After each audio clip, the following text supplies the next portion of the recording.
Now, Anya, who is speaking to us today, was born in the eastern Ukraine, where there is much fighting going on right now. And she has cousins who live in Russia, and she will talk about their view of things.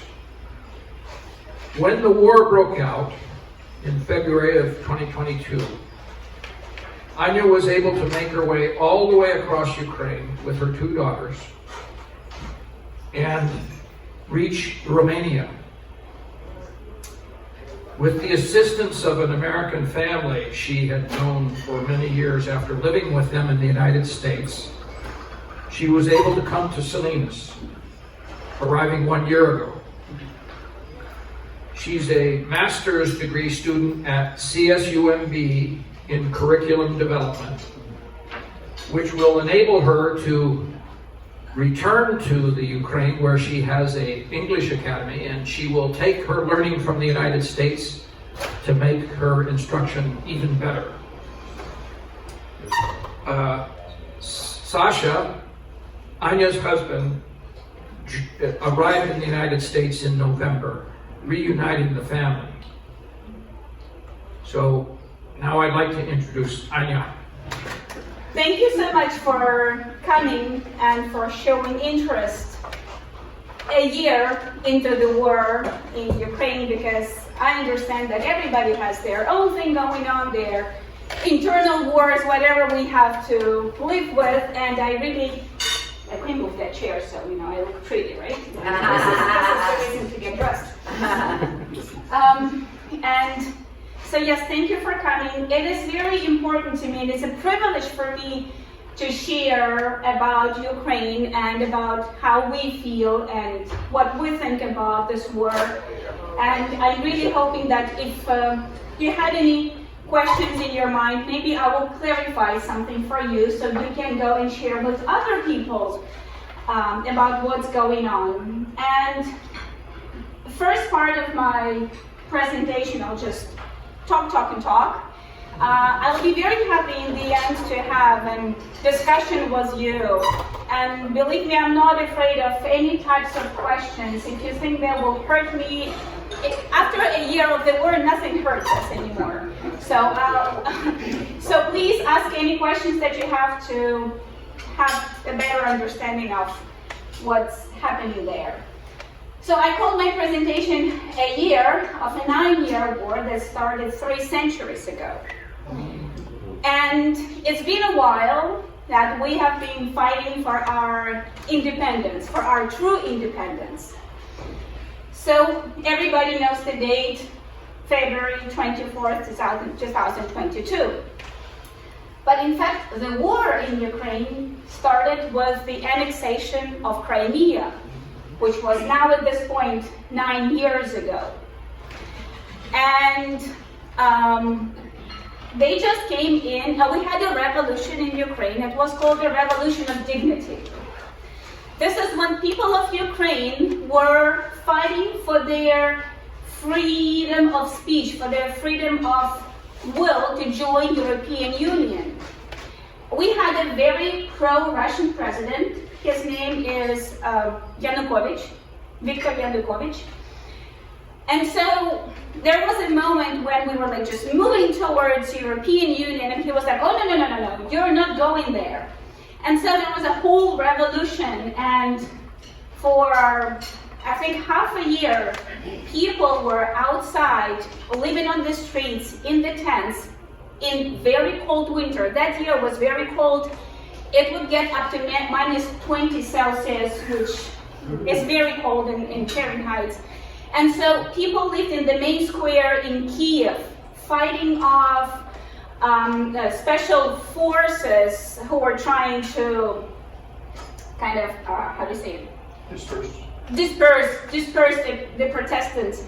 And so in Kiev, the main square and the streets around it, they're all laid with bricks, with stones. By the end of revolution, there were no stones.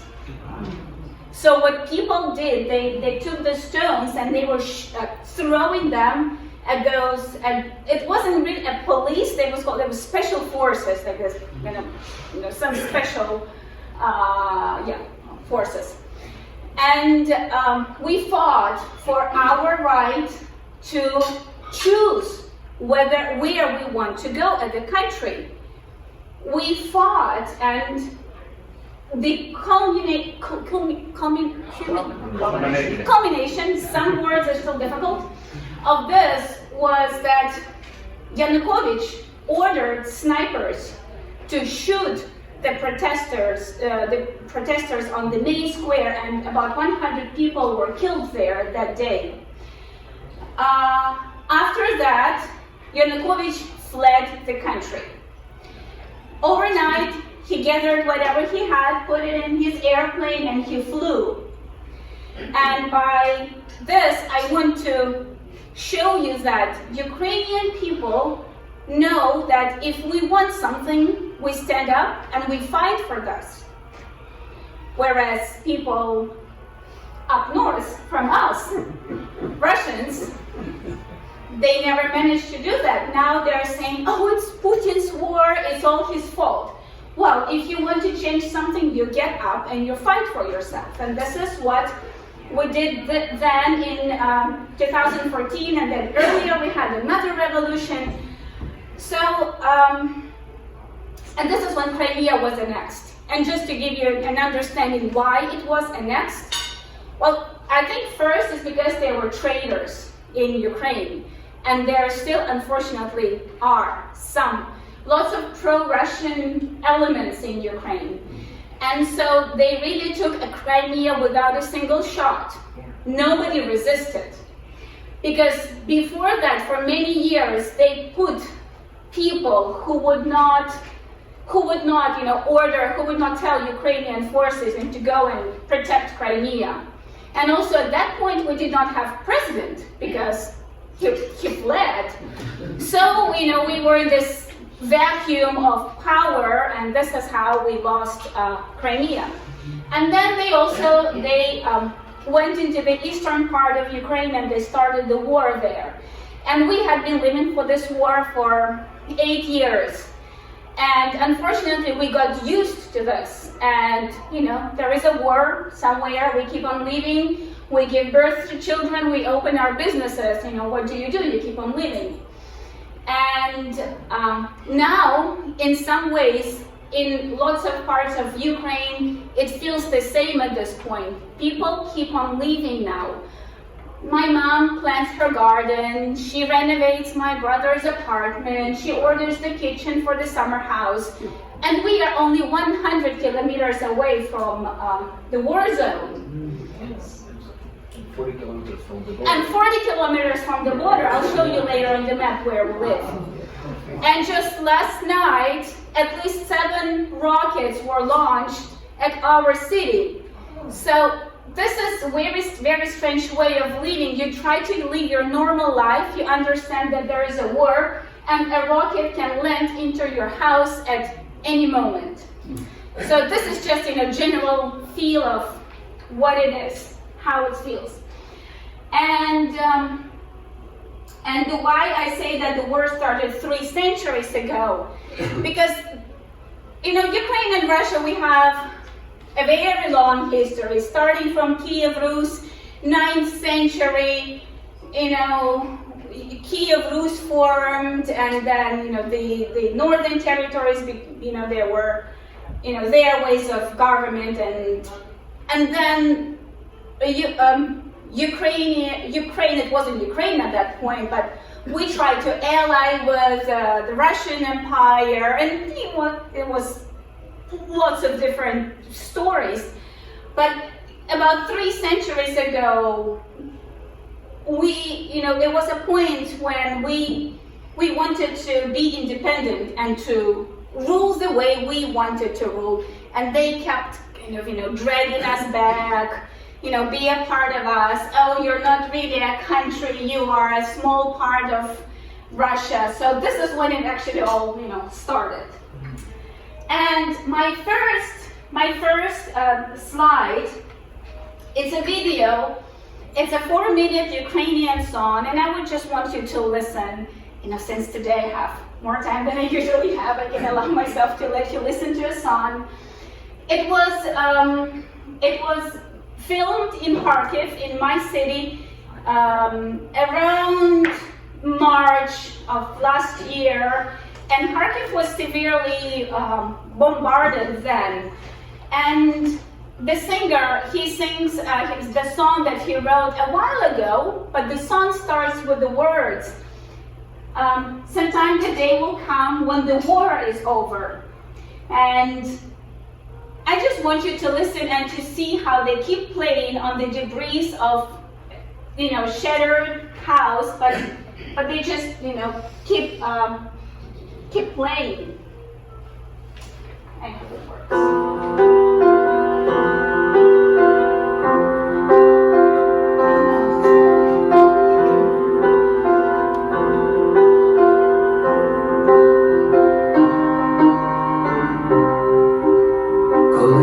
Настане день, закінчиться війна, там загубив себе, побачу аж до дна.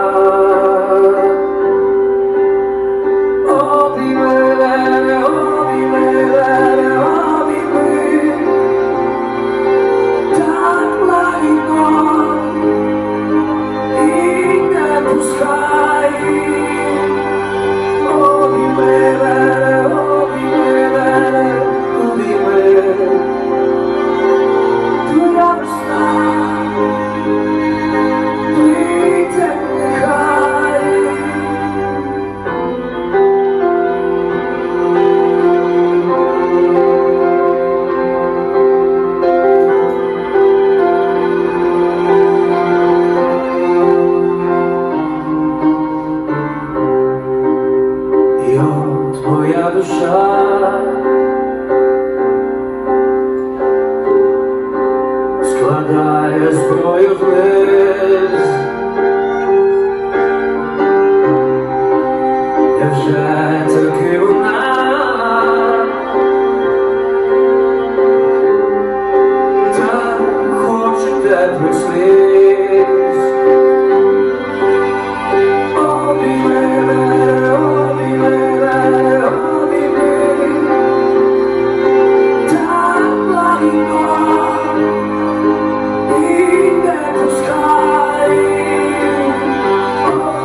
sit and play. You know, when I'm looking at the faces of those women, they have, of course, no makeup on because there was the time, you know, nobody wore makeup because we cried all day, every single day.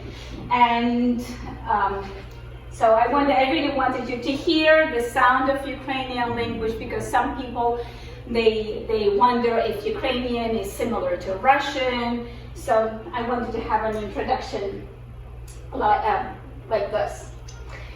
So I want to start with my family and why I ended up being here. And I think I'll start.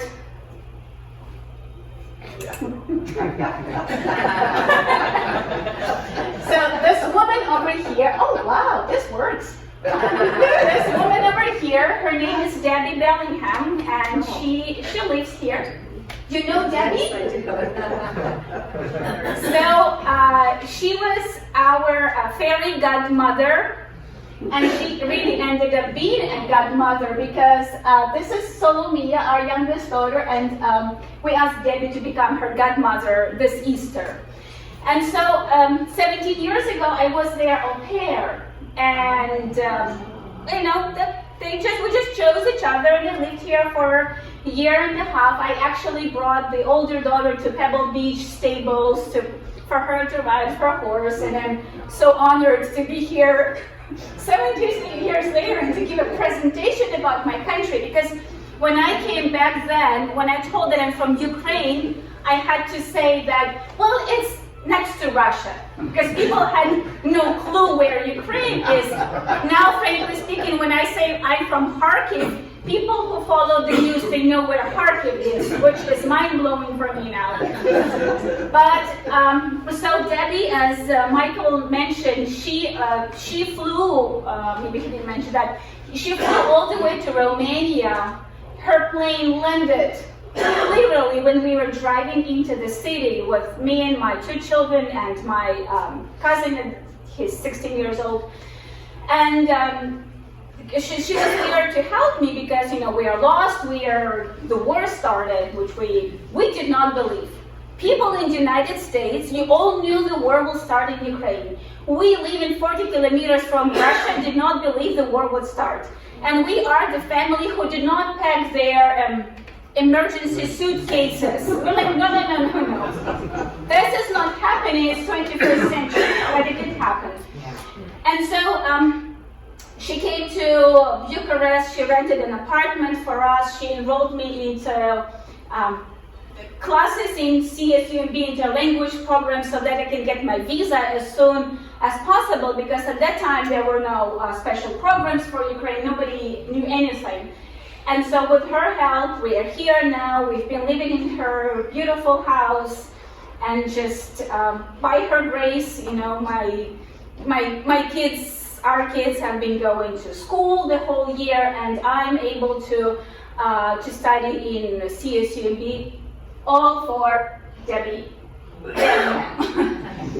And above is our second daughter. This is Varvara. She's 12 now, and we made sure we really want our children to see as much that they can see here, so we drove them to the Grand Canyon and showed them, you know, the beauties of this country. So, yep, this is the order, the basket of CSUMB. This is where I'm currently studying, and that touching moment, it was after 9 months of not seeing my dear husband.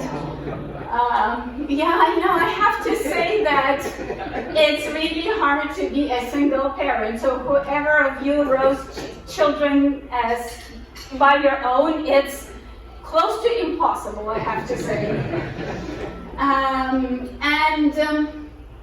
This is a sticker in our car, this little heart, so half is a Ukrainian flag, and half is the embroidery, you know, the kind of embroidery that I'm wearing now. And this is called vyshivanka, and this is traditional Ukrainian clothes. So every woman, about 100 years ago, even less, would embroider a shirt like this for her husband and for her children, because this is protection. if your husband were to go to the war, you would embroider him vyshyvanka. And women knew, what symbols to put in there, so, to keep your husband safe. And it always has, like the traditional vyshyvankas, they would have two colors, red and black. Because black is the color of sorrow, and red is the color of love. And the history of Ukraine is the history of non-stop fighting for our freedom, with lots of love in our heart for our country and for ourselves, for each other, I mean. And so Sasha, he's also wearing vyshyvanka with the oak leaves. So there are lots of them. So just so you know, if you see a Ukrainian wearing vyshyvanka, it means that this is the way to connect with other people. We put on our, vyshyvankas, and we connect with other Ukrainians who would put it also in another country. So this is one of our symbols. In the middle are, this is my brother, and this is my uncle. And they are both fighting now in the army. They went there voluntarily, and my brother, he is very insistent. He came in last summer, to the conscription office, and he said, "I'm ready to fight." They said, we're okay. We have enough people. Go work. Then he comes 3 weeks later. It's like, "I'm ready to fight. I want to go." And they said, "Come back later. Oh, we will call you because we have enough people." Well, finally, he made them take him, because he said, "What? I bought myself ammunition for summer, and it's going to be autumn soon. So I need to make sure, I go in there now." And he is there. He's standing there with office equipment, because he is, thank goodness, he's not in our artillery. He's doing something else, something secret that I'm not supposed to know about, and I don't. And so, as help, he asked for office equipment, for printer, and all those things. And we were able to provide it to him. By we, I say, actually, people of this area, because last year we organized a fundraiser, a Ukrainian food festival. We cooked borscht and vareniki and other Ukrainian food, and we gathered $7,000 that we sent to a volunteer, a fund in Kharkiv, and they were able to buy, a little bit for my brother. And I was very worried not to use money for my benefit, but it's not for my benefit, it's for the army. And we helped a volunteer organization where a friend of Sasha and I worked, and unfortunately we lost this friend because he was demining territories of our region when the occupants left, and he blew up on the mine. And he was a very decent man, and we'll really miss him. So, next. Okay. Over here is my mother. Her name is Luda, and this is my dad, Alec. And my mom is a volunteer now, and she weaves the camouflage nets for the army.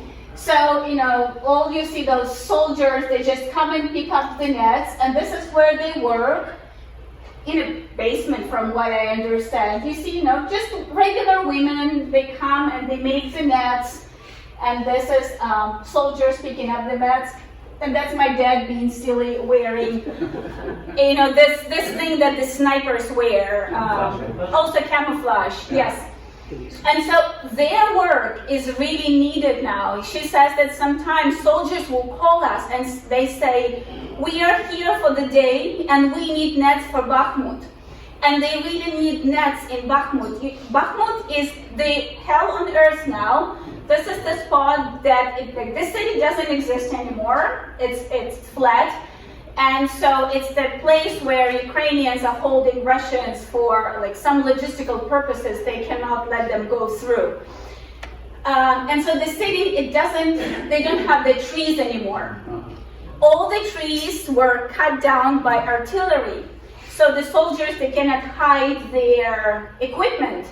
And even though the spring came, they really need all these nets.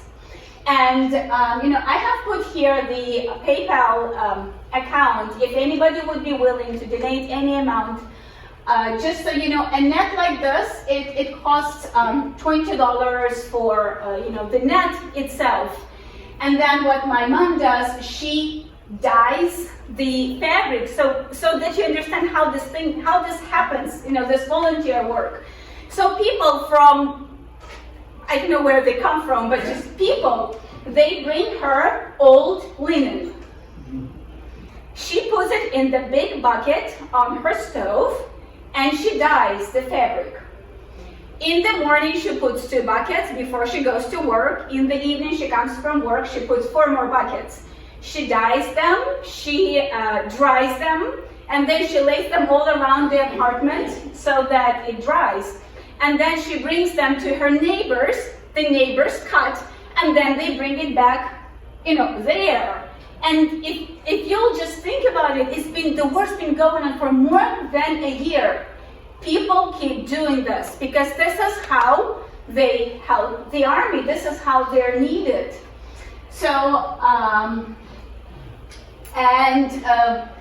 in the picture there, in the yurt, the embassy of Kazakhstan, when Ukraine had those terrible blackouts during winter, they built those yurts, so people can come and warm up there, because there were times when it's cold, just cold in the apartment, without electricity, without water, because water is run by electricity somewhere, and without the heating. But do you know the reason why Russians were targeting the infrastructure? They wanted people to come out and say, enough of this, let's surrender. The more they targeted the infrastructure, the more every single Ukrainian was convinced that I'll survive without electricity, without water, without heating, but I will never ever go, be a part of Russia. So whatever they were doing, it played them back in the reverse way. It just united people, because after Ukrainians experienced that we can live, we can manage without electricity, without heating over the winter, which thank goodness was not as cold as it could have been, it made us even stronger. Because the whole country was run on generators. I read that you come in the city and you hear this because everybody's run their business on generators. And businesses work, coffee shops work, stores work, people record music albums, and it's just life is happening there. So I want to tell you about the language. And we are the good representatives because we were born in Eastern Ukraine. We spoke Russian for all of our life. I studied in Ukrainian school. Was your school Ukrainian? No, mine was Russian. It was Russian? Yeah, but I had Ukrainian language. Yeah, we all studied Ukrainian language, but Ukrainian was Ukrainian language. It was even kind of, I was shy to speak Ukrainian in a Russian-speaking city. And since last summer, after the yet another attack on one of the cities, it was that day when a little girl, I think she had a Down syndrome, her mom was bringing her to her language development classes, and they launched the rockets into that city, very far from the the war zone, and she died, in her stroller on the way to language classes, language development classes. So after that day, I told my children I will never ever speak Russian again.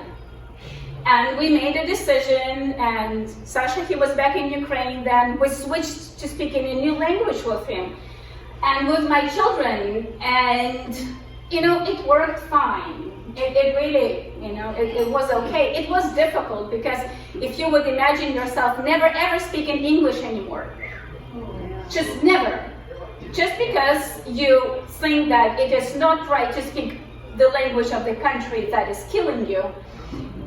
It was pretty stressful because in my mind I had always I had to translate from Russian to Ukrainian or to English. And I have to say, the only times I would speak Russian was when I would be very mad. And so if my children hear me yelling in Russian, it means that it's like the point. That's it. So it's now this language of the angry language. This is letter Y. And it's a unique letter. It can be found only in Ukrainian alphabet. And it is a symbol of Ukrainian resistance. So people would make tattoos with letter Y, and they would wear earrings with letter Y. And, I don't know what's happening now in the occupied territories. Maybe it's also used as, symbol of resistance, but this is our special letter. And I wanted to show it to you. That it looks like I, though it's Y. And Ukrainian language was always despised by Russians. There were only 10 years in the history of our relationship with Russia in 1920s when, for some reason, Stalin decided that he wants to support Ukrainians. And at that time, the poets were yet again allowed, and writers, to write in Ukrainian, to stage the performances, and they let Ukrainian language and the culture develop. But what happened, in 10 years, he saw that we are becoming a little, out of control. We are now too independent for him. And unfortunately, many of those people who kind of, shone bright at that time, they were killed. In Kharkiv, we have a special house. It's called Slovo, and Slovo means word. And it's built as the letter S, beginning sound of the word. And so this house was built particularly at that time for poets and writers and intelligence, Ukrainian national intelligence. So you can imagine that all those people, they were just swept out of the house and killed. And this, the massive killing of Ukrainian intelligence kept on until, I would say, 1980s.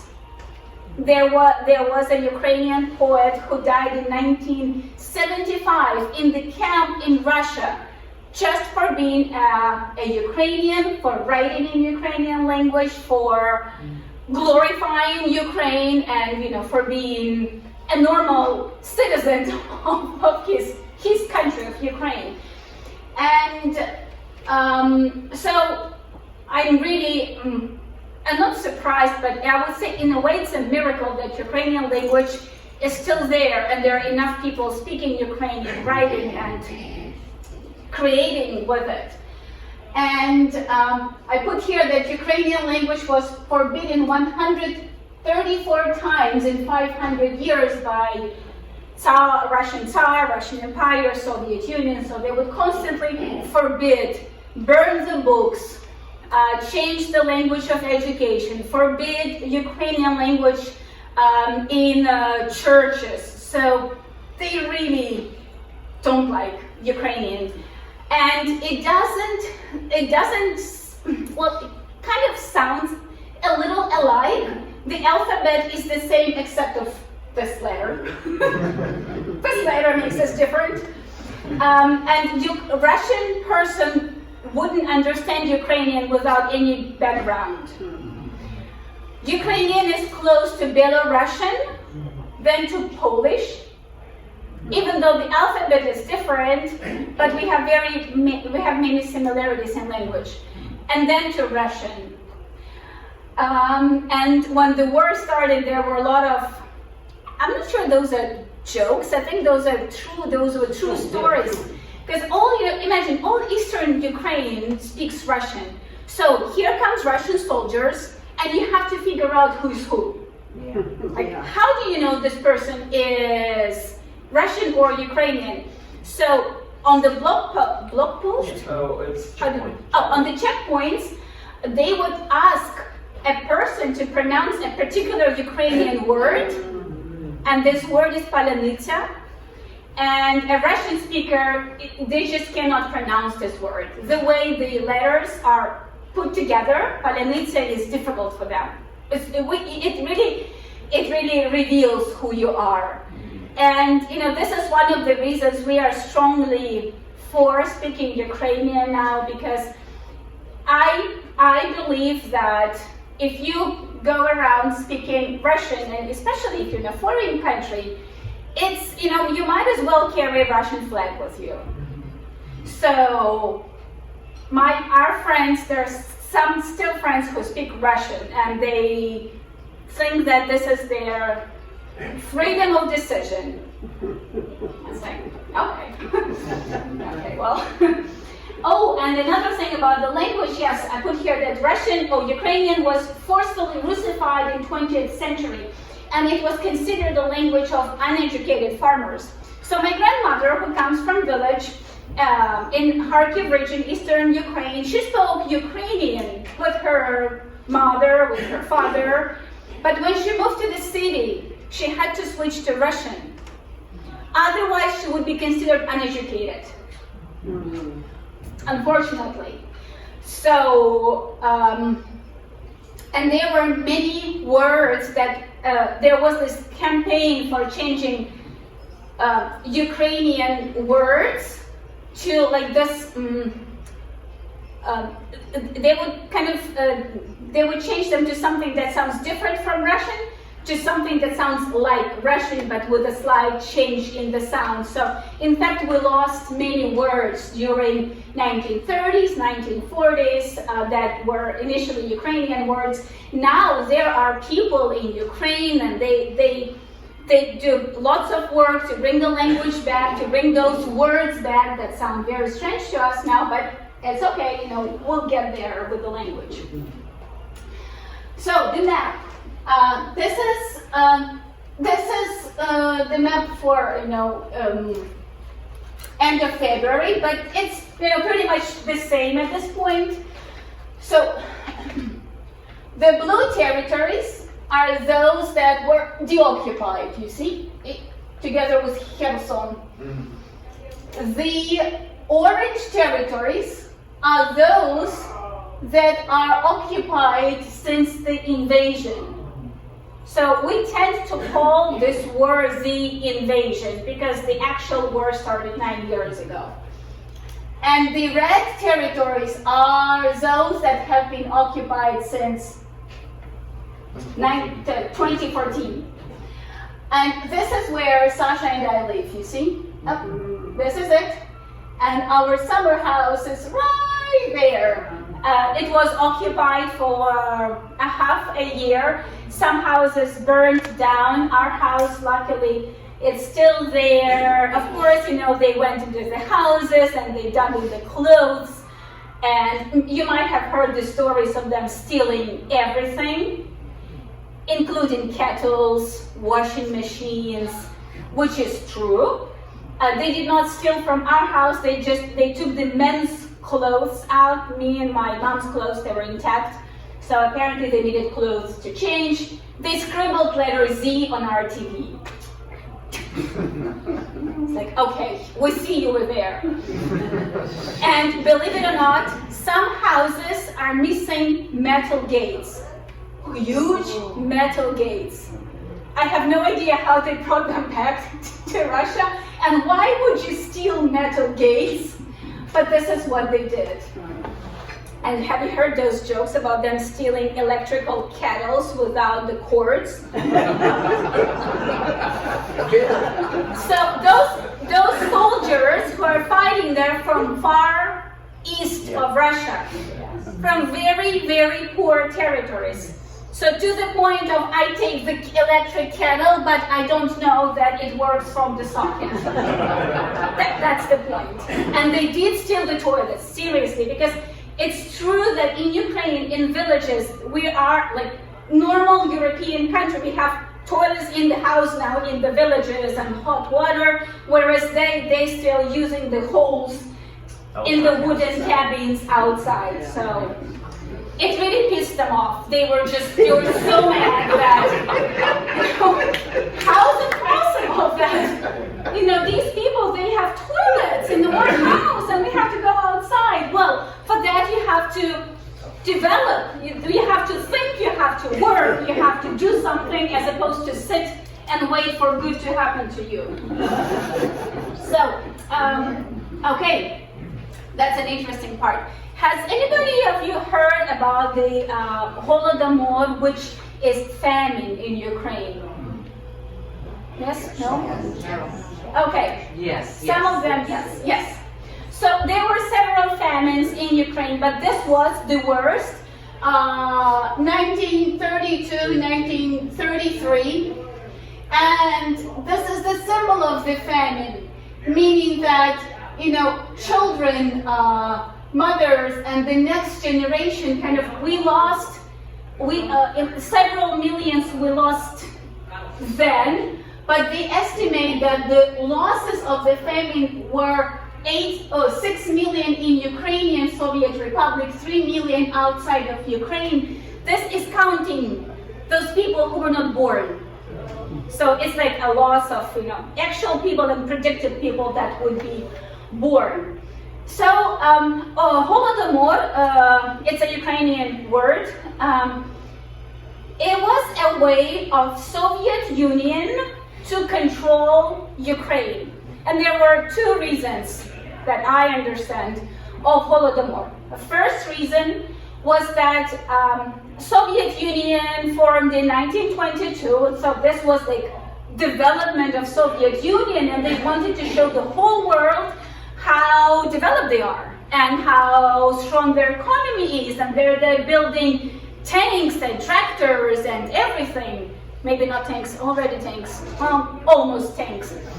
And they needed money. Where do you get the money? You take they took Ukrainian wheat and sold it to UK, to United States, to other countries. They sold to get the money. And there is a very good movie. It's called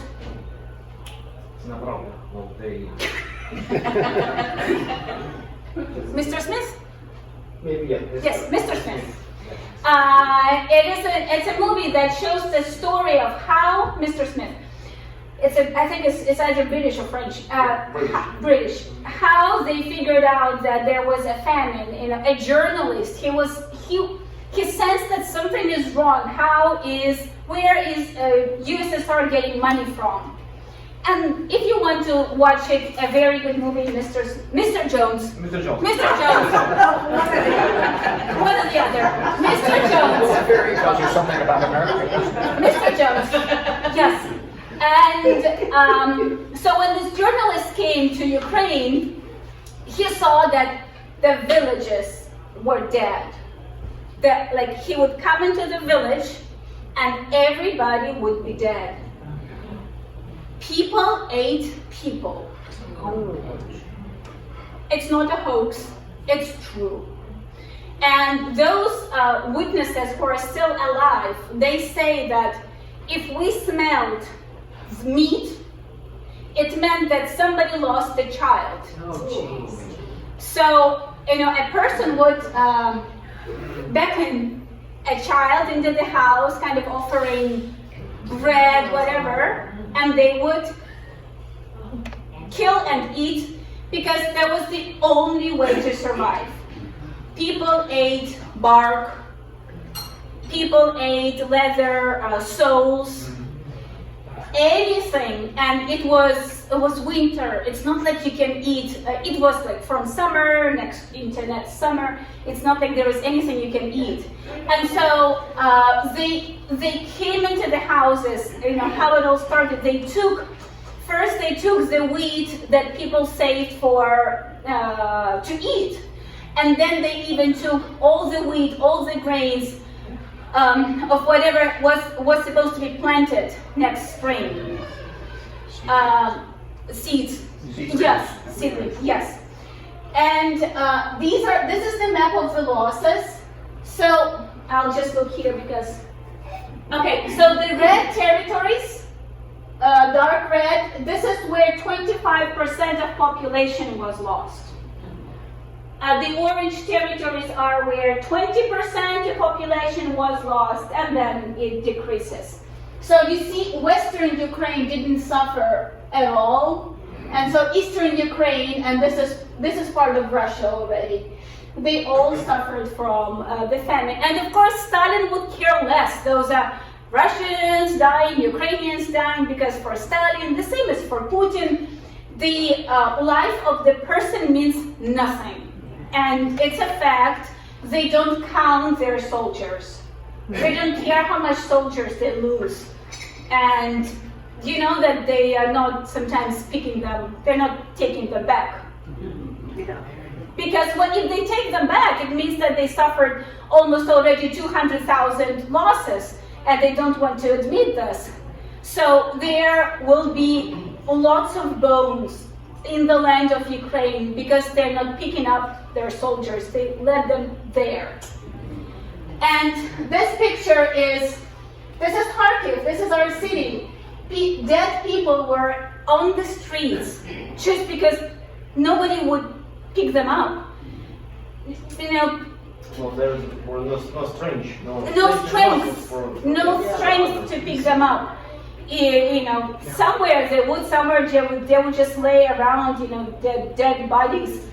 And imagine, like, children, if a mother would die on the street, if she had a child, nobody would take the child because they know that they will not be able to feed the child, so they will let the child die there because this is it. So the first reason was economical, but the second reason was Stalin wanted to control Ukrainians. That was the time that he wanted to impose. He wanted collectivization to. Industrial revolution. To be put into effect collectively. Yes, he wanted kolkhoz to how do you say the form of like farming. It was kolkhoz. It means that collective farming. Thank you so much. Implement collective. Yes, and Ukrainians did not want collective farming because somebody is lazy. He doesn't want to work. And why are we putting the same amount of work into something common? If he doesn't work, I work, and now we get back the equal amount of like wheat or whatever. And I was just recently finished reading a novel about this, and this is well known for us now. So we were resisting collective farming. Like, we did not want it because Ukrainians are hard workers. We like having our piece of land. We like plant, gather, and we are happy.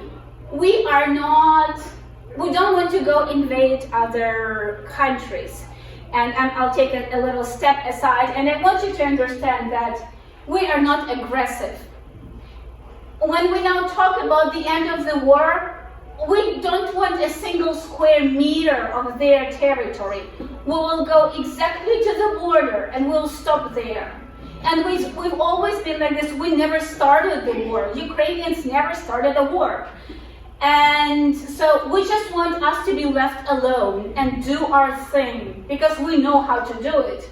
And we just want to build businesses and, have farming going on because we are the breadbasket of Europe. And this is why our flag is the way it is.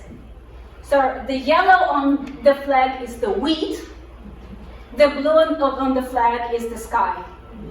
So this is what's Ukraine about. We're about growing bread and, we're farmers. We're smart farmers.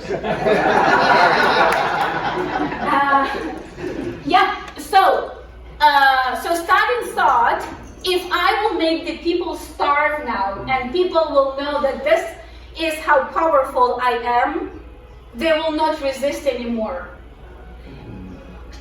Which makes sense. After you starve, you will comply. That's it. And this is in a way what weakened us for some time, because there are people who remember this and they just want their bread. That's it. And I'm not sure about United States, but in Ukraine, you cannot throw the bread away. It's just so wrong, and you give it to birds, or you dry it to have the little croutons. Of course, if it's molded, then you're a bad housewife and you let it mold. But so I remember my grandmother; she would never ever throw the bread away. It's a sin in Ukraine to throw the bread away. I think it comes from the time of Holodomor, because everything has to be eaten. Yeah, I'm sorry. That was first Famine. The second was in 45, 46, and the third was in 50s maybe. I just don't remember right now. But so this is first of three Famines. famines. And my grandmother, she lived through the second Holodomor. I'm not sure why the second one happened. Was it more for the weather conditions, or were they really again taking the wheat? I don't know. I cannot advocate for that. But my grandmother, she remembers gathering grass, a certain kind of grass. She says, I would bring it to my grandma. She will wrap the grass and flatten and put it on the hot griddle, and this was our food. So my grandma remembers this. She lived through eating grass, just because there was nothing else to eat. And very sadly, when the war started, we left Kharkiv. And we went to the village to hide for 3 days, as I thought, We packed for 3 days.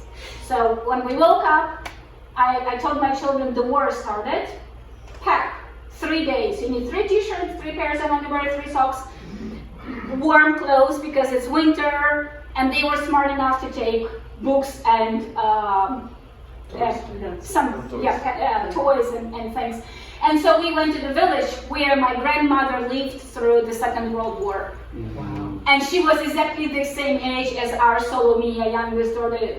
When the war started, she was 7, and Solomia was 7 when the war started, which, it's a terrible coincidence. I mean, okay. So now I want to show you, it's also a video. I want to show you, this is our city, Kharkiv. So it's the population is 1.5 million. It's a very large industrial city. We have numerous amount of universities, colleges, and I was thinking that whether I know a person of my age who doesn't have a higher education, and I don't know that person. All the people that we know, they all have higher education. Either college or most likely 4 year of university. So it's a highly educated country, city and country. Just a second. So this would be the images of city before the war and after.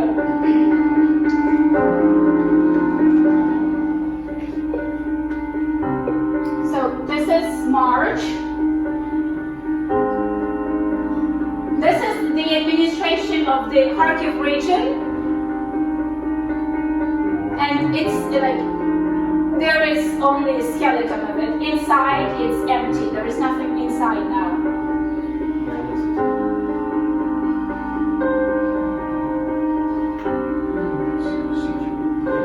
you can see through. 1st of March. Yes, 1st of March.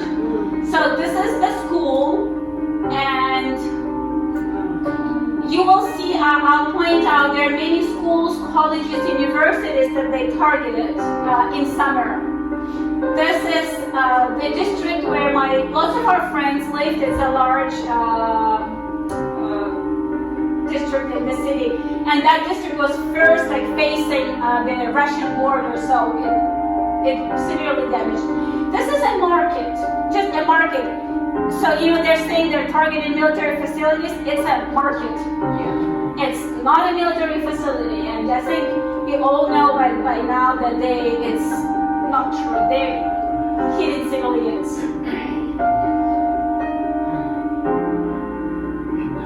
Oh, this is my university. This is where I studied, and now they hit it again, and now there's this chunk gone. This is the center of the city. This is like center of the city. This is just a bus station. In the recreation zone. In the recreation zone. And I love this biker, It's like they don't care about the war. This is a college.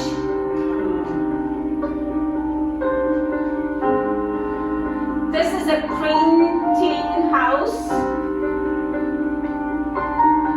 Not as bad as it could have been. This is a school in our district where we live. And I remember our teacher of our daughter sending us messages saying, if somebody's in the city, can you come help us take the debris away? Yeah, I think it's the first time Sasha watches the video because I seen it by my eyes. This is yes, he has seen it actually. This is a veterinary academy. Just a private, just a house in the center of the city. Yes, Sasha lived in Kharkiv during summer, so the worst time. In spring. This is mosque, right? Is it mosque, right? Mosque. Just a residential house. And this is still happening. I think you've heard. And this is pedagogical university. And it's still happening. Last week in Uman, 23 people died. Dnipro, people died. This building there was just restored by our friends' construction company. They just finished it 2 years ago. It's a little food making facility. This is the University of Kharkiv, the Faculty of Sociology. A supermarket.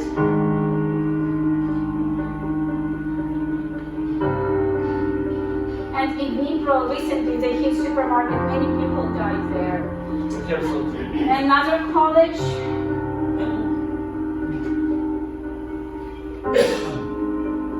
What's this? Oh, this is school. Oh, this. It's first school. Well, it's completely destroyed. It's in March. It was March. It was school where they studied German. They ran in German with German ink. This is the first, 24th of February. This is the first picture of Russian losses of the first dead soldier. And here they're saying that people in Kharkiv keep on leaving and clearing out everything. And just a second, we'll get there. And now I look at on the reels of my friends who are in Kharkiv. The city is leaving. People are on the outside in the huge line to the zoo because the zoo just opened yesterday. And so there's a huge line to the zoo, and we have a dolphinarium in our city. Don't ask why, because we're so far from the city, but it's kitsch, I would say, in the way. So the dolphinarium is working, zoo is working, cinemas are working. but with a constant threat of, something can happen. Sirens, of course, the sirens are turning on twice, several times a day.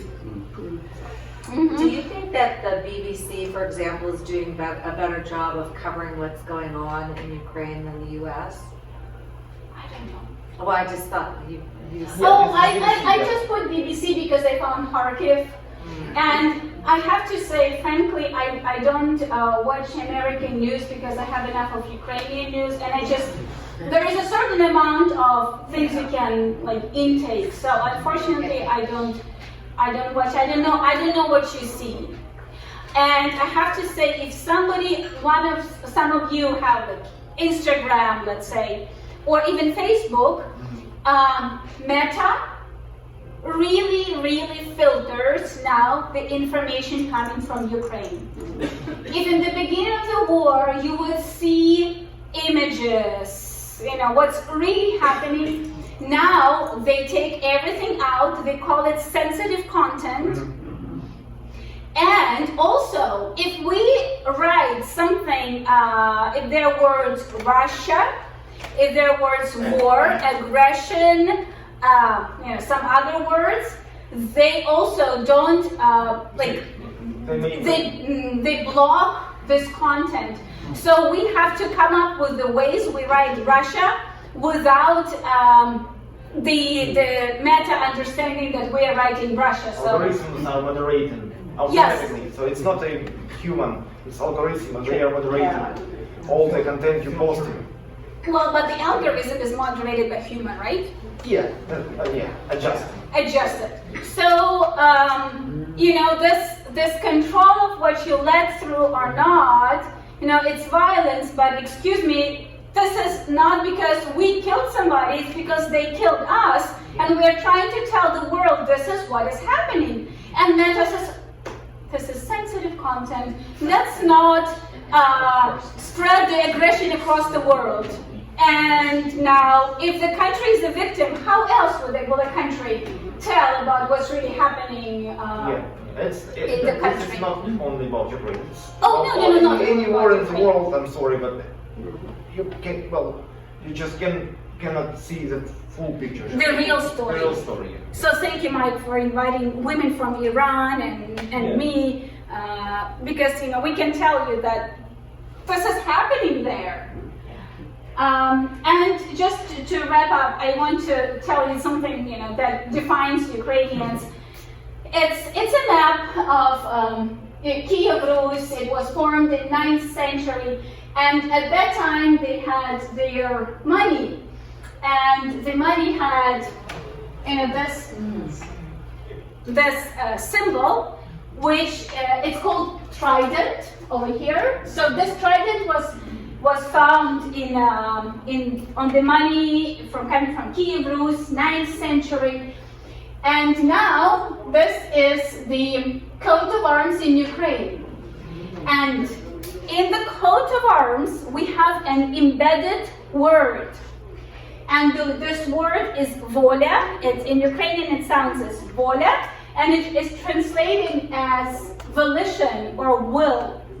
So these 4 letters, this is V, this is our alphabet, O, L, Ya.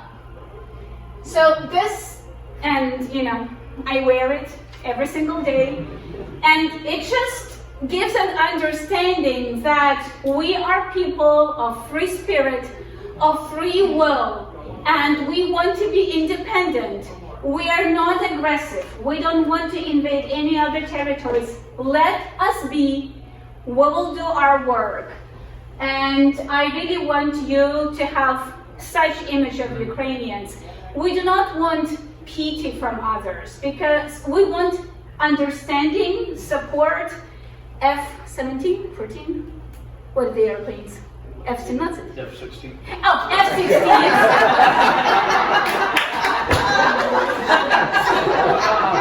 Sympathizer. F-16, Abrams, Patriots, NASAMS. So we need all of that. We don't need pity because we are fighting. We know what we are fighting for, which is the most important thing. We have enough will to win the war. We just need a little bit of ammunition. These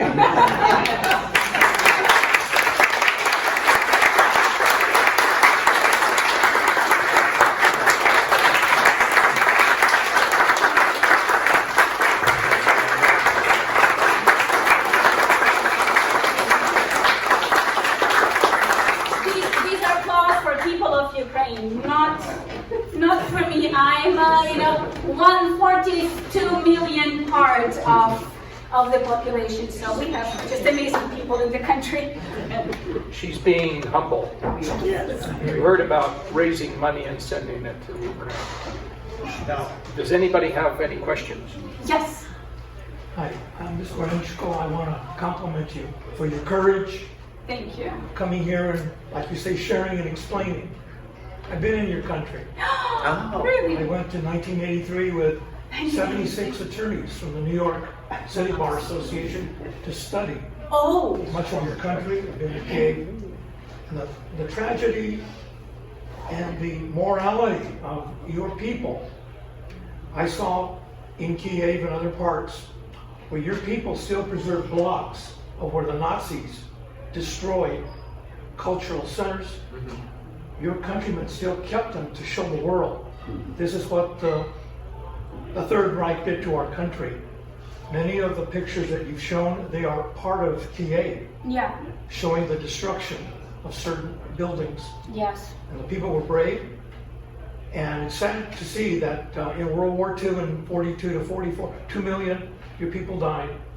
And so did Russians who defended Kiev, 10,000 soldiers. And it's just a tragedy to see when people attack hospitals with women in maternity stretchers. It's such a, so I admire your courage. Thank you for coming to America. Thank you for sharing. You're a brave woman, and so is your family. Thank you.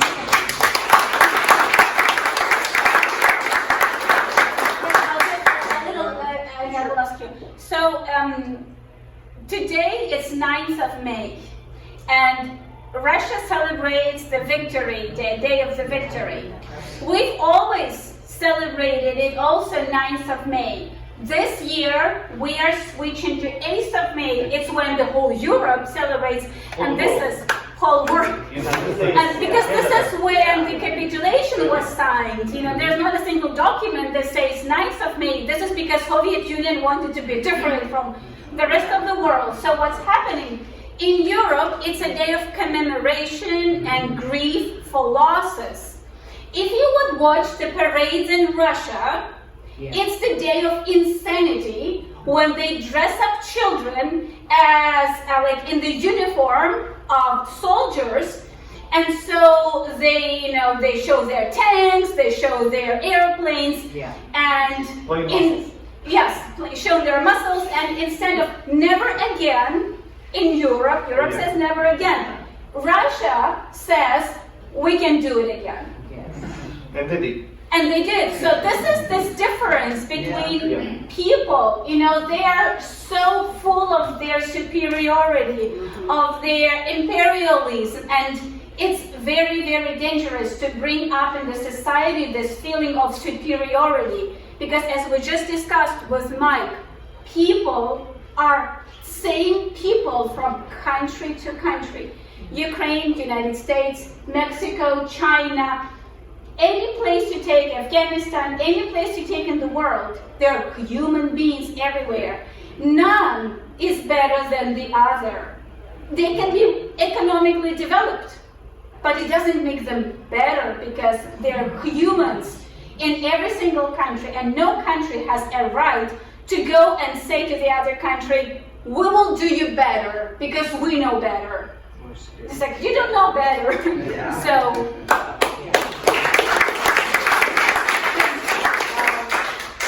When the gentleman spoke about you have Russian relatives or who live in Russia, yes. What do they, Nightmare. Yeah. So, it's actually Sasha who has relatives in Russia. I don't think I do. I don't know of them. So Sasha has relatives, and he stopped speaking with them when? April? No, March. Well, I March. called to my Belarusian, Belgorod. No, Belgorod, our yes. neighbors, Yes, neighbors. region. I called them in Belgorod. I asked.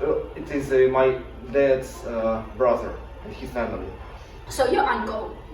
I'm not. I'm cousin, right? I'm Yes, cousin. well, I'm cousin. I'm cousin to them. Close enough. Yeah, and it was the 4th of March 2022. I asked, well, do you realize what's going on? It's a war. It's not a kind of Special operation. Special operation. It's not about kind of defending Ukrainians, as I love to call. We are defending normal Russian Ukrainians. Saving Ukrainians. Saving Ukrainians. They were saving. It's a huge war starting, and as for the first week, Russian, you had so many wounded, killed, Losses. losses, yes.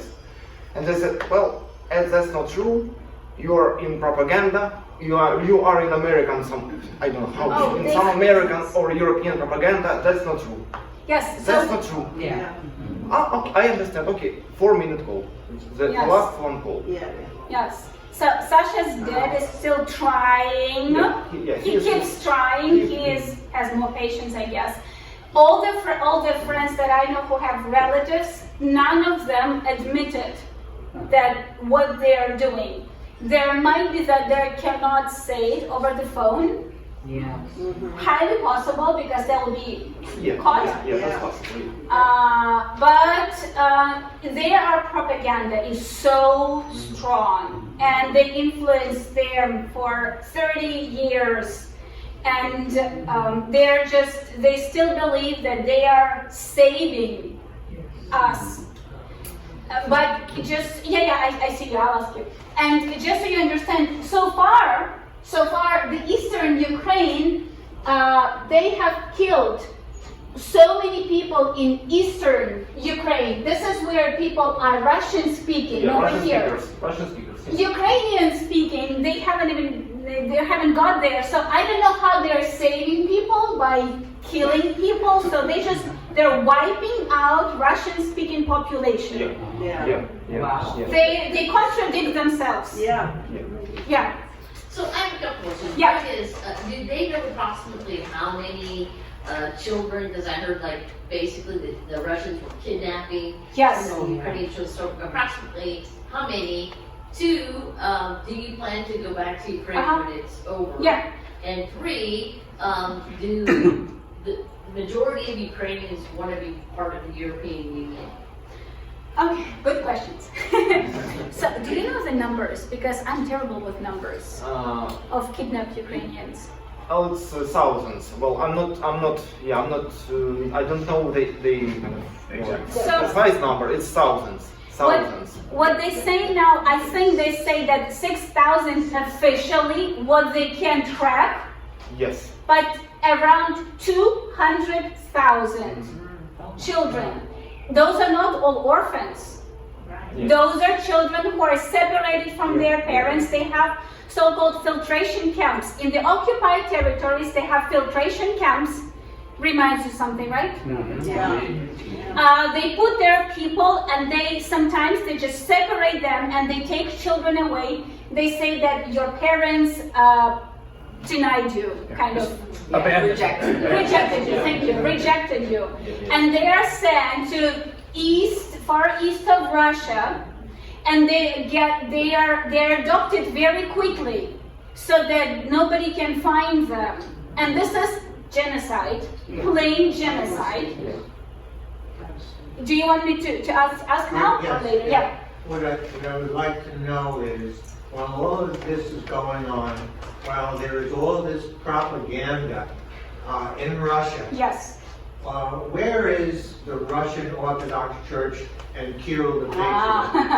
Yeah. Where? I wonder where. About the children, yes, it is true. They are kidnapping very few children. Either 300, or 400, were only returned back.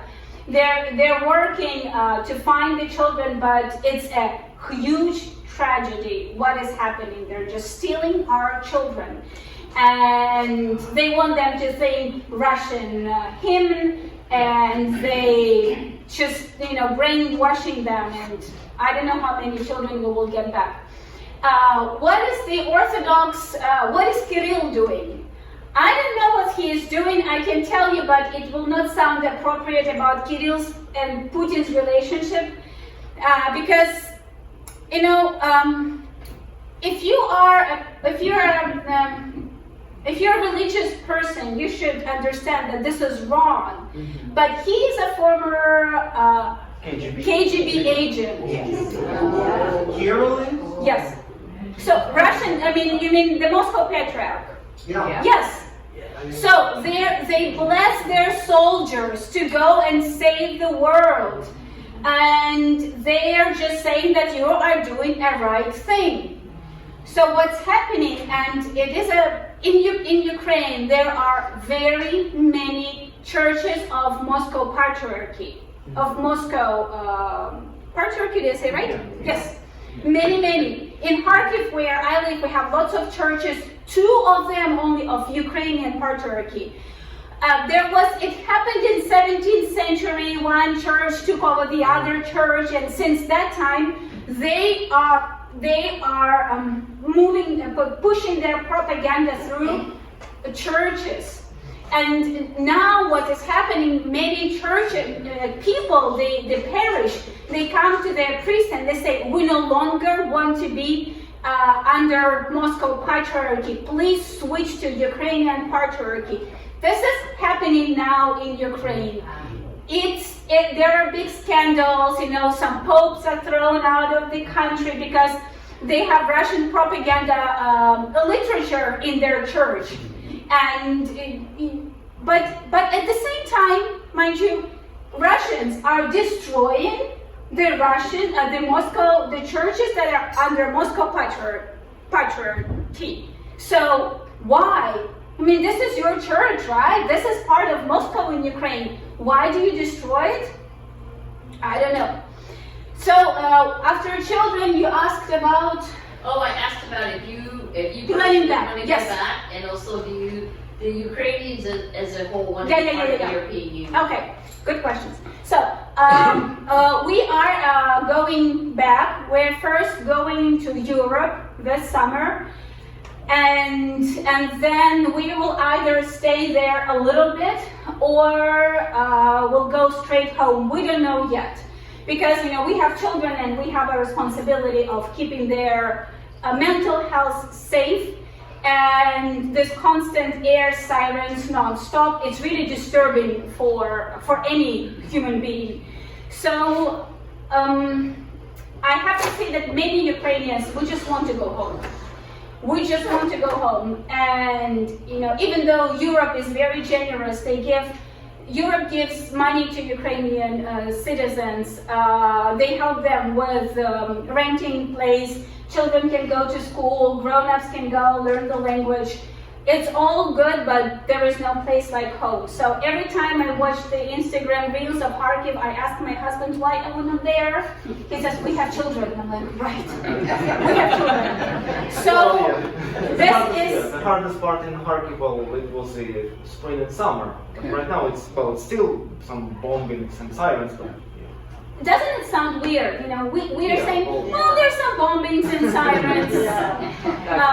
Maybe I just lose my mind somewhere. Yeah, somewhere. It's possible. And do we want to go to European Union? We just talked about it in the morning, believe it or not. And It's our private conversation. It was a private conversation. Yeah, so our thoughts, and I'm not speaking for the country, are that we better be part of NATO. Yes.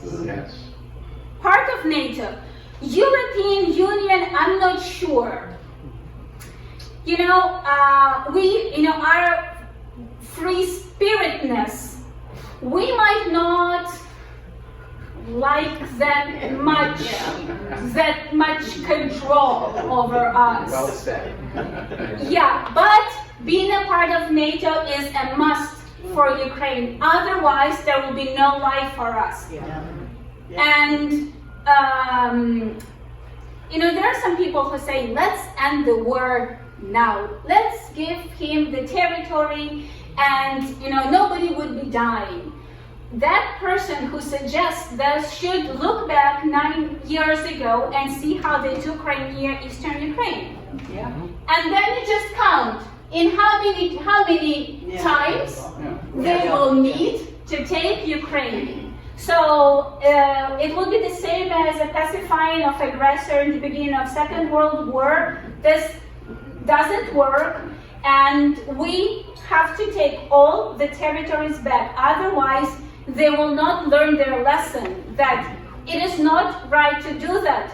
Otherwise, China will go and get Taiwan. Yes. Otherwise, all the countries will say, oh, now we can go and get whatever we want because the world doesn't care about the law and about the borders that were like the official borders. So I think we just need to go to NATO, European Union. And I can tell that, well, we need to integrate into the European institutions because, well, we need to support and new reforms in Ukraine. Yes. Yeah, financial reform, education reform, judgment reform, for judges. internal Justice reform. Yeah, justice reform, internal military service reform, all kind of reforms. And of course, we are not cannot do this alone. We need this help, support, and how does it kind of Supervision. supervisor? Yes, and Yeah. supervisor. Yes. We do need some supervision. We do need. And I have to say that the same way as some people are still speaking Russian and thinking it's okay, there are still people who do something unlawful in the government and think it's okay. So, unfortunately, but it's the truth of life. Every country has its problems. And I'm sorry. Yeah. And believe me that after the war ends and we win this war, all these volunteers, military guys and girls, they will ask The government. officials, The government. the government, what are you doing to prevent maybe or to why are so They will be watching. They will be watching over the government. So, maybe jumping before people ask us about corruption. What about corruption? Yeah. It's like there is corruption in every single country. Corruption can be called lobbying. It can be.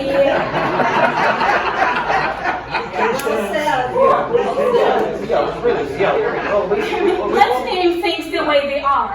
I mean, if somebody wants something, you give me that, I give you this. Well, what is this? So it's everywhere. It's just on different levels, and in some countries you don't see this because it's on such a high level that they don't talk about it. So what I think. Don't blame other countries. I'm not blaming other countries. Did I blame any country? No, I did not. Yeah. Ukrainians are more straightforward. We just don't have time to walk around. We just go straight. Yeah. So what I want to say is that Sasha was saying, those people who fought, who lost relatives, limbs, houses, they will not let the government now take the money, do something in their favor without really doing what people need, because they now have this huge amount of people who will ask them, what are you really doing up there? Do what we say. I think we all agree that this has been incredible. We have one last question. You asked one thing. I just wondered, in view of what you were just saying, what are your thoughts about President Zelensky? President Zelensky is really a hero for stepping up, for being there, for not running away, and for doing non-stop work through this amount of time. But this hero has a cape, right? And that cape is held and waved by diplomats, ministers, armed forces of Ukraine, volunteers, and Ukrainians who donate to army every single day. So he is this, he is a hero, but he has, without all those people behind him, it would not be possible to be a hero. That's true for everybody. So this is him, this is him. He is a right man in the right time, and he is doing what he's supposed to do as a president of the country. We need to,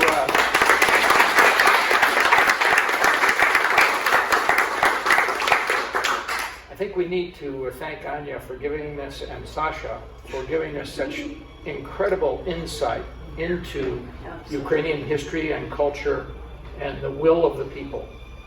So thank you, Anya. You're welcome.